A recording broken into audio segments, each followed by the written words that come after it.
I'm Bob Bolton from the University of Alaska Fairbanks, and this is Alaska Voices, a place for communities to connect through conversation in order to build a better tomorrow for Alaskans and the world. Originally, I grew up in Gakona, Alaska, Tyonek, Egypt, Idaho, Rampart, St. Lawrence Island, St. Paul. and I'm here with my student, My science buddy, my teacher, my homie. I'm his daughter. My name is Ryan Toohey. I am 40 years old, and I am speaking with my friend and colleague. I am Holly Prendeville. I am also 40 years old with my friend and colleague, Ryan.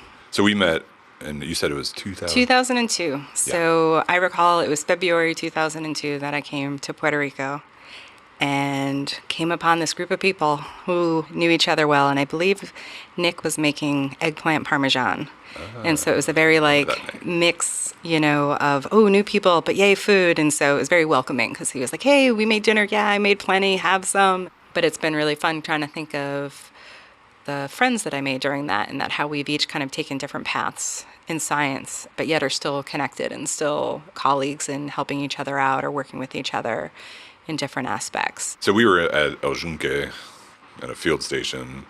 What did that look like and sound like and feel like? Warm, humid. Particularly, I had been in New Jersey before getting there, so it was winter. And then getting there in February, it was just seeing the large forest, tropical foliage, everything covered in green, everything really dense. There was trails to go along, but, you couldn't just kind of get off the road and go explore somewhere without needing to have a machete or do some bushwhacking. And were you guys looking at this response after a hurricane? The idea, was to get the baseline and then wait until there was a large hurricane in.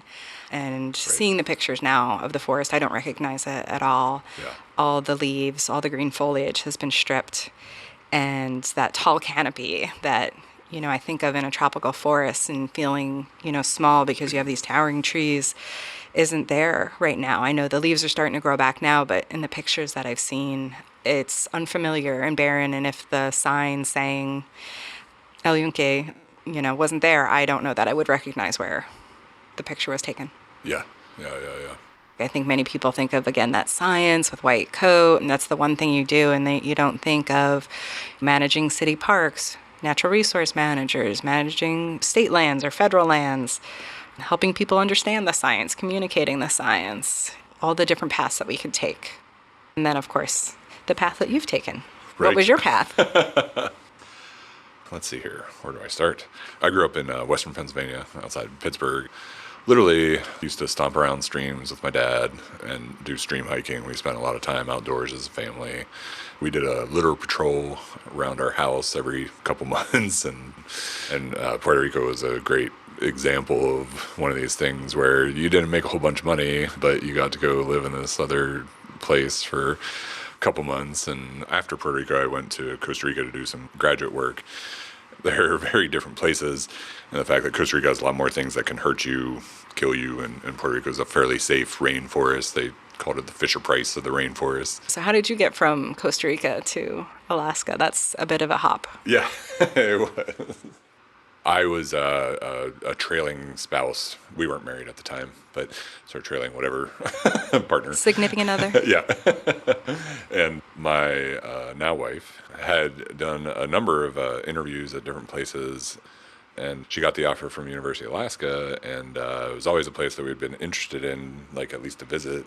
Had you visited? Because she would have visited she visited for an interview, but you hadn't even been there. Nope, I hadn't even. Wow, okay.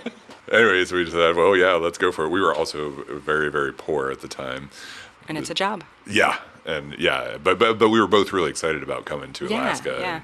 And so 2 days later, we literally packed up all our stuff and drove up and had this. We took 2 weeks to get up here.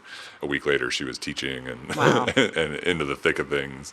And then I got involved with this tribal organization, and all of a sudden, I was going to all these different villages that a lot of Alaskans don't even get to go to unless you're really from them. I fell kind of in love with Alaska almost immediately, and those people that I was working with. So I've been really lucky, but it was a big, professionally and for my research, a huge change from going from a tropical system to an Arctic and subarctic system. There's no permafrost in Costa Rica. There's not too many really deep soils. Well, I guess that kind of depends where you are here, but we're more of a much less rainfall and stuff. So yeah, very different systems. And people don't always think about that of Alaska, that it's a dry environment because it's not a lot of precipitation. Yeah. There's these images of snow-capped mountains and glaciers and permafrost, and that's where the water is coming from, not from the sky. Yeah, I've learned a lot and got to see all these amazing places. And my wife's a social scientist, and so we kind of work on that together and think about ways to engage with people. And Yeah, I enjoy that you get to work with your spouse and connect on that level, career-wise, professionally, but then just even along those lines of working with other disciplines and how that can broaden your perspective. And that's been a great component of my current work too, is getting to work with other types of scientists and get that broader perspective and make that connection with people. And But you've had like this wealth of experiences in science now. Do you have any words of advice for like younger kids that might want to get into it? Or I would say there's no one path. I think when you're going through middle school and high school, there's a very clear path. And even in college, you're going to take this major. You need to take these credits. But when you get out into the real world, the skills that you need are going to be really varied.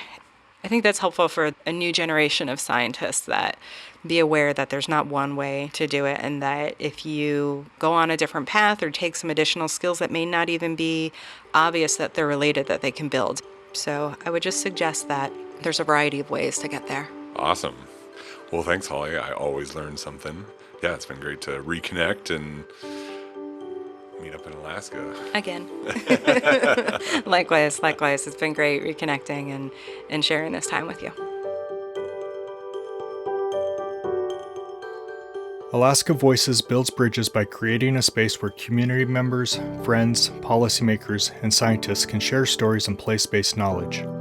This project was developed in partnership with StoryCorps and was funded by the Alaska Climate Adaptation Science Center. Additional funding was provided by the University of Alaska Fairbanks Chancellor through a generous gift from the Bentley Family Trust. Alaska Voices would not be possible without the help and efforts of an amazing group of people. Our producer and audio engineer is Kelsey Skonberg of Mossy Stone Media. Our podcast and outreach specialist is Michael DeLu, and our website designer is Carolyn Rosner.